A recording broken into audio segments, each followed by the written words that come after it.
வணக்கம் மக்களே, இந்த வீடியோ பார்க்குறவங்க எல்லாரும் சப்ஸ்கிரைப் பண்ணிட்டு பாருங்கள். இந்த மீன் பேர் வந்து வவ்வா மீனுங்க. நாங்கள் தொண்டியிலேருந்து வந்துட்ட பிறகு 10 நாள் ஆகுது, மீனே கிடைக்கல. இன்றைக்கி தாங்க இந்த மீன் கிடச்சிச்சு. இதுவுமே ஐஸ் மீன் தான், வவ்வா மீன் இது பேர்.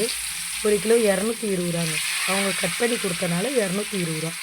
நம்மளே கட் பண்ணிக்கிட்டால் 200 ரூபாங்க. இந்த மீன் நல்லா தாங்க இருக்குது. கடல் மீனுக்கும் குளத்து மீனுக்கும் வித்தியாசம் வருது, ஆனாலுமே நல்லா தாங்க இருந்துச்சு இந்த மீன். இன்றைக்கி நாங்கள் மீன் பொரித்து குழம்பு தாங்க வச்சோம். நான் தாங்க செஞ்சேன் இன்றைக்கி. இந்த வீடியோ பார்க்குறவங்க எல்லோரும் சப்ஸ்கிரைப் பண்ணிக்கோங்க. உங்கள் ஊர்லலாம் இந்த மீன் பேர் என்னன்ட்டு கமெண்ட் பாக்ஸில் கமெண்ட் பண்ணுங்கள். இங்கே கள்ளக்குறிச்சியில் வந்து இந்த மீன் பேர் வவ்வா மீனுன்னு சொல்கிறாங்க. பொரிச்ச உடனே பாருங்கள் இந்த மீன் எப்படி இருக்குன்னு. நல்லா சாஃப்டாக இருக்குங்க. ஆனால் மீன் எங்கள் வீட்டில் எங்கள் அம்மா வந்து வானலில் போட்டு தான் பொரிப்பாங்க.